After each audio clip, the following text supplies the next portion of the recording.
এই যে আমাদের জীবন, এই জীবনের জন্য বিপদ আপদ পরীক্ষা স্ট্রাগল এটা অনিবার্য, এটা হবে। বিপদ নাই, কষ্ট নাই, আপদ নাই, অনিশ্চয়তা নাই, স্ট্রাগল নাই, এমন কি কেউ আছে এখানে?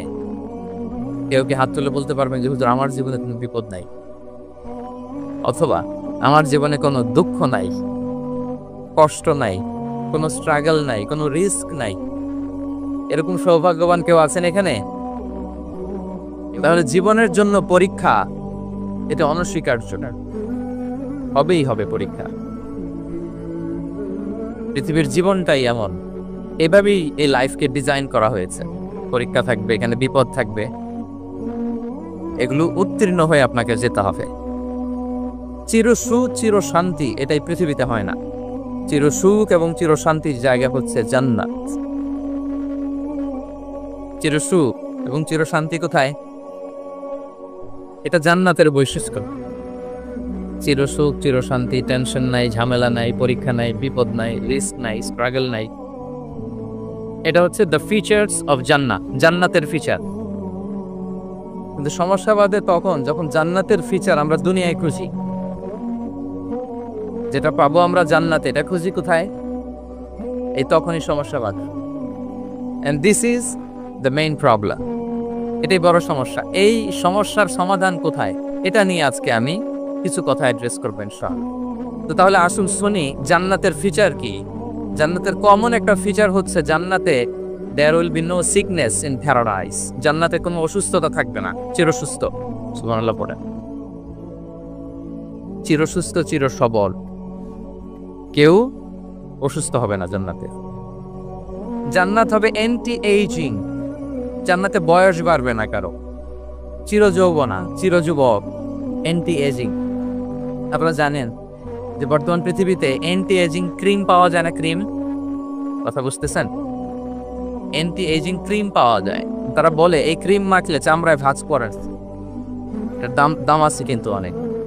অ্যান্টি এজিং ক্রিম লাগায়, শ্যাম্পু ইউজ করে, অ্যান্টি এজিং অয়েল আছে, এটা দিলে নাকি চামড়ায় ভাঁজ করে। ইভেন ভারতের অনেক বড় একজন ব্যবসায়ী মুকেশ আম্বানি, নাম শুনছেন না? যে তার ছেলের বিয়ে হয়ে গেল, তো এই মুকেশ আম্বানির স্ত্রী নীতা আম্বানি, সে কিছুদিন আগে এক বোতল গোল্ড ওয়াটার খেয়েছে, gold water, and its cost $60,000। $60,000 দাম এক বোতল গোল্ড ওয়াটারের। কেন? ফর অ্যান্টি এজিং, যাতে বয়সের ছাপ গালে না থাকে। এখন বলেন, এভাবে কি আমাদের বয়সকে ধরে রাখা সম্ভব এই পৃথিবীতে? সম্ভব না, কারণ এই ফিচারটা দুনিয়ার ফিচার না, এটা জান্নাতের ফিচার। সুবহানাল্লাহ পড়ে। তাহলে জান্নাতে কেউ অসুস্থ হবে না, জান্নাত হবে চির যৌবন চির যৌবনা। ওখানে আমরা যুবক থাকবো, প্রত্যেকে 33 বছরের যুবক যুবতী হয়ে জান্নাতে ঢুকবো।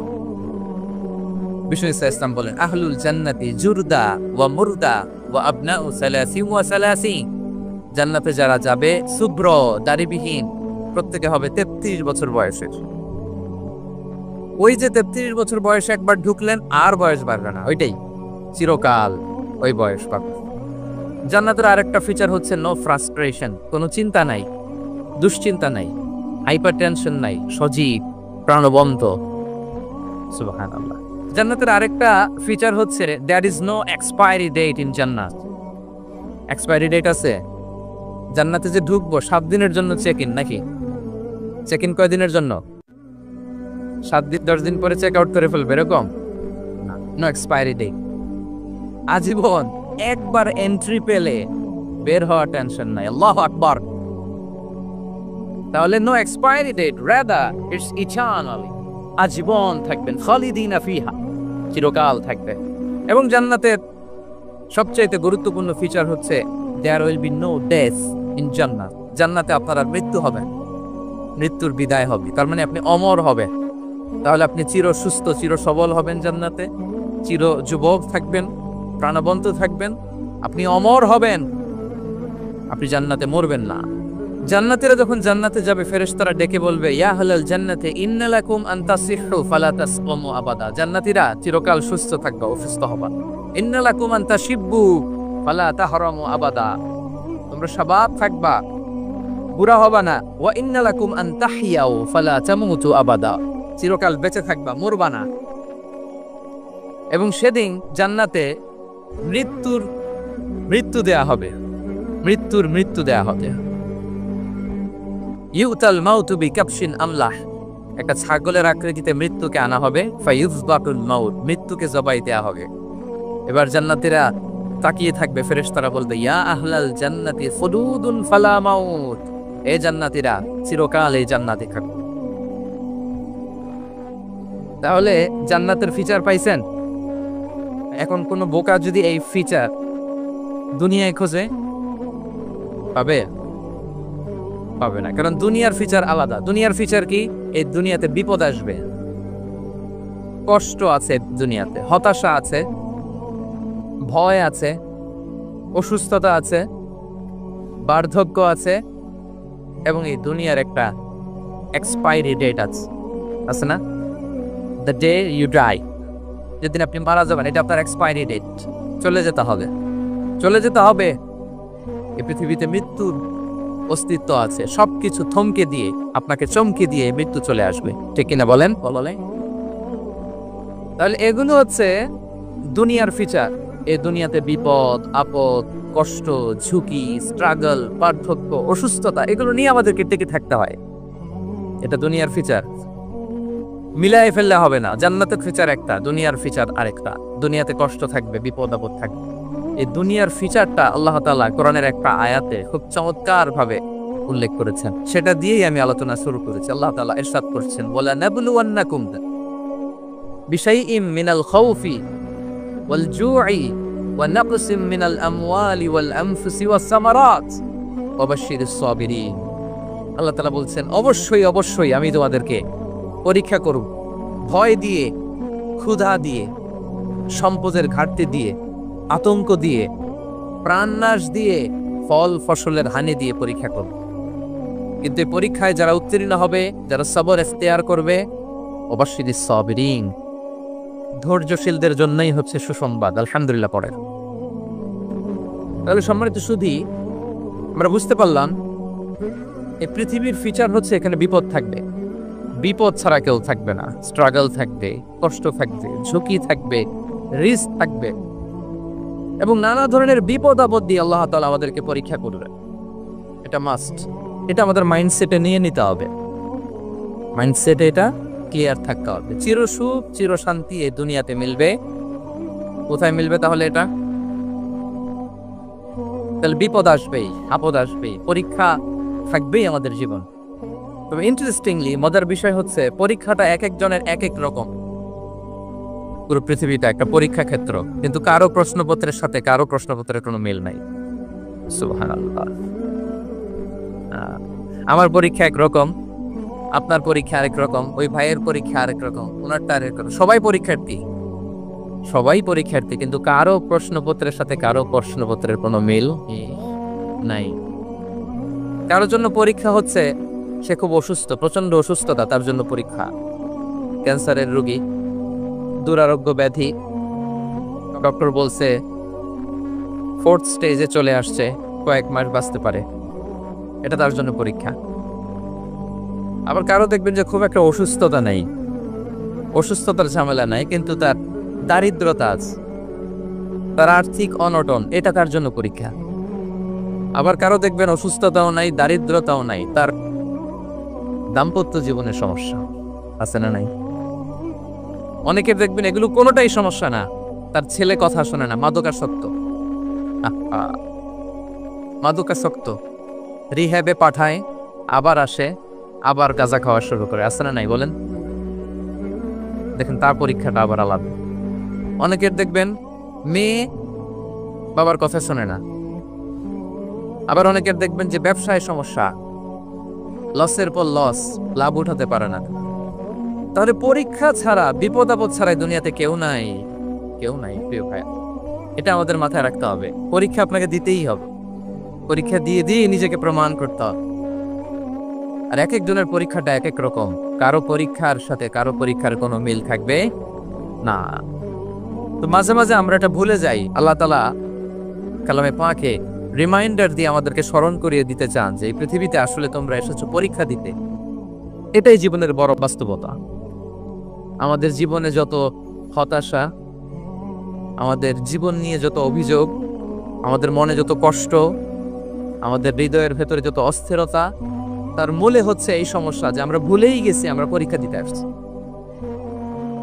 এটা যদি ভুলে না যান, এটা যদি আপনার মাইন্ডসেটে থাকে যে পুরো জীবনটা একটা পরীক্ষা, তাহলে দেখবেন কোনো কিছু আপনাকে কাবু করতে পারবে না। আপনি হতাশ হবেন না, জীবন নিয়ে আর অভিযোগ থাকবেন, আপনি ভেঙে পড়বেন না, সব অভিযোগ হতাশা দূর হয়ে যাবে। তারপর বুঝতে পারলাম পরীক্ষা আপনাকে দিতেই হবে। পরীক্ষা দেয়া ছাড়া এই পৃথিবী থেকে চলে যাওয়ার কোনো চান্স বা সুযোগ আমাদের কারো নেই। সূরাতুল আনকাবুতে আল্লাহ তাআলা এই কথাটা আরো চমৎকার ভাবে বলেছেন। আল্লাহ তাআলা এসব করছেন, আহাসিবান নাসু আইয়ুতরাকু আইয়াকুলু আমান্না ওয়া হুম লা ইফতানুন ওয়ালাকাদ ফাতান্নাল্লাযীনা মিন ক্বাবলিহিম ফালা ইয়া'লামান্নাল্লাহু আল্লাযীনা সাদাকু ওয়ালা ইয়া'লামান্নাল কাযিবিন। আল্লাহ বলেন, মানুষকে ভেবেছে সে শুধু বলবে আমি ঈমানদার আর তাকে আমি জান্নাতে ঢুকাই দিব। না, কখনো না, কোশ্চিনকালেও না। বরং পূর্ববর্তীকালে যারা পৃথিবীতে এসেছিল তাদেরকে আমি পরীক্ষায় নিয়েছি, পরীক্ষা করেছি, এবং তাকেও ঈমানের প্রশ্নে সে সত্যবাদী না মিথ্যাবাদী পরীক্ষা দিয়ে দিয়ে নিজেকে প্রমাণ করতে হবে। ঠিক কিনা বলেন? পরীক্ষা দিয়ে আপনাকে প্রমাণ করতে হবে। এবং এই পরীক্ষার ব্যাপারটা, এটা যে শুধু আমরা সাধারণ মানুষ, আমাদের জীবনে দুঃখ বিপদ পরীক্ষা এমনটা, এই পৃথিবীর সবচেয়ে শ্রেষ্ঠ মানুষ যারা ছিলেন তাদেরকে আল্লাহ পরীক্ষা নিয়েছেন। বলেন তো পৃথিবীতে সবচাইতে শ্রেষ্ঠতম মানুষ কারা? সবচাইতে শ্রেষ্ঠ ভালো মানুষ কারা ছিল পৃথিবীতে? বলেন তো নবীরা। আওয়াজ করে বলেন তো কারা? তো বলেন তো নবীদের জীবনে পরীক্ষা ছিল কি ছিল না? হ্যাঁ ছিল, বেশি না কম? বিষ্ণু ইসলামকে জিজ্ঞাসা করা হলো, আইয়ুন নাসি আশাদ্দু বালাআন ইয়া রাসূলুল্লাহ, হে আল্লাহর রাসূল, এই পৃথিবীতে কাদের জীবনে পরীক্ষা বেশি? বিষ্ণু ইসলাম বললেন, আল আম্বিয়া, নবীদের জীবন। আল আম্বিয়া সুম্মাল আমসাল ফাল আমসাল, সবচেয়ে জীবনে পরীক্ষার সম্মুখীন সবচেয়ে বেশি হয়েছেন নবীরা। তারপরে নবীদের পরবর্তী অবস্থান যাতে সিদ্দিকিন যারা, সোহাদা যারা, সালিহিন যারা, আল্লাহওয়ালা যারা, কাদের জীবনে পরীক্ষা বেশি? ইউবতালার রাজুলু আলা হাসাবি দীনি, ব্যক্তির দিনদারি যত বেশি তার জীবনে আল্লাহর পরীক্ষাও তত বেশি। আপনি আল্লাহওয়ালা হবেন, আপনার জীবনে পরীক্ষাও অনেক বেশি। এজন্য ইমানদার হওয়া যেমনি মর্যাদার, ইমানদারের জীবনে পরীক্ষাও হবে অনেক বেশি। এবং পরীক্ষা যত বড়, খেয়াল রাখতে হবে, মন খারাপ করার কোনো সুযোগ নেই। পরীক্ষা যার জীবনে যত বড়, সেটাতে সফল হতে পারলে ওটার প্রতিদানও বড়। পরীক্ষা যত বড়, এটাতে সাকসেস হইতে পারলে তার রিওয়ার্ডও তত বড়। বিষ্ণু ইসলাম বলেন, ইদামুল জাযাই মা ইদামিল বালা, বালা যত বড় জাযাও তত বড়, প্রতিদানও তত দেব। কারণ নবীদের জীবনে যদি খেয়াল করেন, দেখবেন যে নবীর জীবনে পরীক্ষা যত বেশি, সেই নবীর জীবনে সফলতাও তত বেশি। সাইয়েদনা ইব্রাহিম আলাইহিস সালামের কথাটা একটু খেয়াল করেন তো, বলেন তো ওনার জীবনে পরীক্ষা কেমন ছিল, বেশি না কম? ওনার জীবনের পরীক্ষা থেকেই তো আমরা এই শব্দটা ব্যবহার করি, আমরা বলি অগ্নি পরীক্ষা। কি বলি? মানে আগুনে নিক্ষেপ করা হয়েছে সাইয়েদনা ইব্রাহিম আলাইহিস সালামকে, তাও স্বাভাবিকভাবে না, উলঙ্গ করে, নেকেড করে ওনাকে অপমানিত করবার জন্য ওনার গায়ের জামা কাপড় খুলে উলঙ্গ অবস্থায় আল্লাহর খলিল সাইয়েদনা ইব্রাহিম আলাইহিস সালামকে অগ্নিকুণ্ডে নিক্ষেপ করা হয়েছে। এরকম এক্সপেরিয়েন্স এই অডিটোরিয়ামের ভেতরে আমাদের কখনো হয়েছে? তাহলে সাধারণ মানুষের জীবনের পরীক্ষা আর নবীদের জীবনের পরীক্ষার মধ্যে পার্থক্য আছে না নাই? ওই পরীক্ষায় উনি পাশ করে ফেললেন। ৮৬ বছর পর্যন্ত আল্লাহর কাছে দোয়া করলেন, আল্লাহ আমাকে একটা নেককার সন্তান দাও। আল্লাহ সন্তান দেয় না। ৮৬ বছর পরে আল্লাহ তাআলা সাইয়েদনা ইব্রাহিম আলাইহিস সালাম এবং হাজারের ঘরকে উজালা করে সন্তান দিলেন। সাইয়েদনা ইসমাঈল আলাইহিস সালাম পৃথিবীতে আসলেন কত বছর বয়সে? ৮৬ বছর বয়সের এখানে কেউ আছেন? হ্যাঁ, আছি আমরা? কেউ নাই। ৮৬ বছর বয়সে প্রথম সন্তান পেয়েছে। তাদের ঘরকে উজালা করে আল্লাহর নবী সাইয়েদনা ইসমাঈল আলাইহিস সালাম আসলেন। এবার আল্লাহ বললেন, যাও স্ত্রীকে আর এই কলিজার টুকরার সন্তানকে থাকো তো প্যালেস্টাইনে, প্যালেস্টাইন থেকে ১,৫০০ কিলোমিটার দূর দ্য ব্যারেন ল্যান্ড, ওই মক্কার ধুধুমরু প্রান্তরে রেখে আস, যেখানে কেউ নাই, মানুষ নাই, গাছ নাই, পাখি নাই, পানি নাই, যাও রেখে আস। আচ্ছা বলেন তো, ৮৬ বছর পরে যে লোকটা সন্তান পেল, বুঝে শুনে উত্তর দিয়েন, ৮৬ বছর পরে যে লোকটাকে আল্লাহ তাআলা সন্তান দিল, তার হৃদয়ে ওই সন্তানের জন্য মায়া বেশি না কম?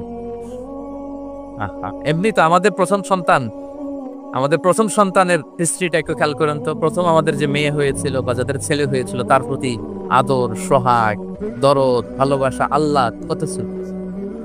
আর ৮৬ বছর বয়স আল্লাহ তাআলা ওনাকে সন্তান দিলেন, দিয়ে বললেন যাও হাজারকে আর ইসমাঈলকে মক্কার ধুধুমরু প্রান্তরে রেখে আস। আল্লাহ তাআলা বলতে দেরি, চলে যেতে দেরি নাই, মুহূর্তে উনি রওনা হয়ে গেল। সুবহানাল্লাহ পড়বেন না?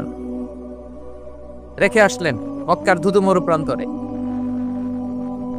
এবার আল্লাহ বললেন, যাও রিটার্ন ব্যাক টু প্যালেস্টাইন, প্যালেস্টাইনে চলে যাও। চলে গেল, হৃদয়টা ভেঙে খান খান। অনেক বছর পরে আল্লাহ তাআলা আবার অনুমতি দিলেন, যাও এবার ছেলেকে দেখে আসতে পারো, যাও প্যালেস্টাইন থেকে আবার মক্কায় যাও। সাইয়েদনা ইব্রাহিম আলাইহিস সালাম প্যালেস্টাইন থেকে আবার ১,৫০০ কিলোমিটার পথ পাড়ি দিয়ে, এখনকার মতো ফ্লাইটে যায় নাই, গাড়িতেও না, উঠে কিসে করে। উনি যে কতবার মক্কা থেকে ফিলিস্তিন এসেছেন আর গিয়েছেন কোনো ইয়ত্তা নেই। গেলেন, এবার ছেলেটা হাঁটতে পারে, দৌড়াতে পারে, একটু একটু কথা বলতে পারে, আব্বা আপু ডাকতে পারে। কেমন মায়া লাগে বলেন তো? মায়া ভালোবাসায় যখন টইটম্বুর, ঠিক ওই মুহূর্তে আল্লাহ বললেন, ছেলেকে জবাই করো, জবাই করো ছেলে। আল্লাহ তাআলা বলতে দেরি করেছেন, আল্লাহর আদেশ পালনে ১ সেকেন্ডও তিনি দেরি করেন নাই। ছুরি চালালেন, জান্নাত থেকে দুম্বা নিয়ে আসা হয়। এভাবে আল্লাহর নবী ইব্রাহিম আলাইহিস সালাম ওনার জীবনের প্রতিটি ক্ষেত্রে যেখানে আল্লাহ তাআলা ওনাকে পরীক্ষা নিয়েছেন, উত্তীর্ণ হয়েছেন। এবং দেখেন ওনাকে আল্লাহ তাআলা কি উপহার দিলেন। আল্লাহ তাআলা ওনাকে খালিলুল্লাহ উপাধি দিলেন, আল্লাহর বন্ধু। সুবহানাল্লাহ বলেন। আল্লাহ তাআলা বলছেন, ওয়া ইযি বিতালা ইব্রাহিম রাব্বুহু বিকালিমাতিন ফাআতাম্মাহুম ক্বালা ইন্নী জাঈলুকা লিন-নাসি ইমামা। আল্লাহ অনেকগুলো পরীক্ষা নিয়েছিলেন সাইয়েদনা ইব্রাহিম আলাইহিস সালাম, প্রতিটা পরীক্ষায় সাকসেসফুলি পাস করেছেন, গোল্ডেন এ প্লাস। আল্লাহ বলেন, ইন্নী জাঈলুকা লিন-নাসি ইমামা, I'm gonna make you the leader for the entire human being. I'm gonna appoint you as a leader for the entire universe. গোটা বিশ্বের জন্য, গোটা মানবতার জন্য আমি তোমাকে লিডার বানিয়ে দিলাম। রিদমুল জাযাই মা ইদমিল বালা। পরীক্ষা যত বড়, ওই পরীক্ষায় পাশ করলে ওইটার ফলাফল প্রতিদানও বড়। তাহলে দেখেন প্রিয় ভাইয়েরা, সাইয়েদনা ইব্রাহিম আলাইহিস সালামের জীবনে পরীক্ষার কোনো শেষ ছিল না। আমি আপনি কোথায়? আল্লাহর খালিলের জীবনে যদি এত পরীক্ষা থাকতে পারে, আমি আপনি কোথায় বলেন তো? এবার বলেন, সাইয়েদনা মূসা আলাইহিস সালাম, ওনার জীবনে তো কোনো পরীক্ষার ছিল না। গুণে শেষ করতে পারবেন? জন্মটাই তো হয়েছে পরীক্ষার মধ্য দিয়ে। মিশরের ছেলে সন্তান হইলে ফেরাউন বলছে জবাই করো। ওনার মা এরকম সিন্ধুকে করে ভাসায় দিলেন নীল নদীতে। আল্লাহ, কি একটা রোমাঞ্চকর পরিস্থিতির মধ্য দিয়ে আল্লাহ তাআলা ওনাকে বাঁচালেন। জন্মই হয়েছে পরীক্ষার। বড় হইলেন, ফেরাউনের ভয়ে দেশ ত্যাগ করলেন, মিশর থেকে মাদিয়ান। আবার আল্লাহর আদেশে যখন ফিরে আসলেন, আবার ফেরাউনের সাথে তর্ক বিতর্ক, যুদ্ধ। একটা রাত আল্লাহ নবী মুসা আলাইহিস সালাম শান্তি মতো মিশরে ঘুমাতে পারেন। একটা রাত শেষ পর্যন্ত এই ফেরাউন মুসা আলাইহিস সালামকে ধাওয়া করেছে। ফেরাউনের ধ্বংসের আগ পর্যন্ত সে মুসা আলাইহিস সালামকে ধাওয়া করেছে। তার মানে মুসা আলাইহিস সালাম এই বিপদ আপদ পরীক্ষা এগুলো থেকে মুক্তি পান নাই। এবার বলেন ঈসা আলাইহিস সালামের কথা, ওনার জীবনে তার পরীক্ষা ছিল না? কি পরীক্ষা ছিল? হ্যাঁ, আল্লাহু আকবার। Same scenario goes to the biography of every messenger in the world. সব নবীর ক্ষেত্রে একই ঘটনা ঘটেছে। সাইয়েদনা ঈসা আলাইহিস সালাম দাওয়াত যখন দিলেন, ওনার বিরোধিতা শুরু হলো, ওনাকে হত্যার ষড়যন্ত্র হল। ইভেন কি ওনাকে মারার জন্য বনি ইসরায়েলেরা উদ্ধত হলো, জানে বাঁচবার জন্য পালালেন। এক ঘরে ঢুকলেন, চারদিক দিয়ে ঘেরাও করলো। উনি দরজা জানালা লাগাই দিলেন। ওরা বললো একজন দরজা ভেঙে জানালা ভেঙে ভিতরে ঢুকে দেখো বেটা ঈসা কি করে। একজন ভিতরে ঢুকছে, ঢুকার সাথে সাথে বল রাফাআহুল্লাহু ইলাইহি, আল্লাহ তাআলা ঈসা আলাইহিস সালামকে উপরে উঠায় আনলেন। আর যেই লোকটাকে তারা ভিতরে ঢুকালো তার চেহারাকে আল্লাহ তাআলা ঈসা আলাইহিস সালামের চেহারার মতো করে দিল। এবার তার বাইরের সাথীরা বলে ঘটনা কি, বেটা ঈসাও বেরোয় না, আমাদের লোকটাও বেরোয় না, সবাই ঢুক।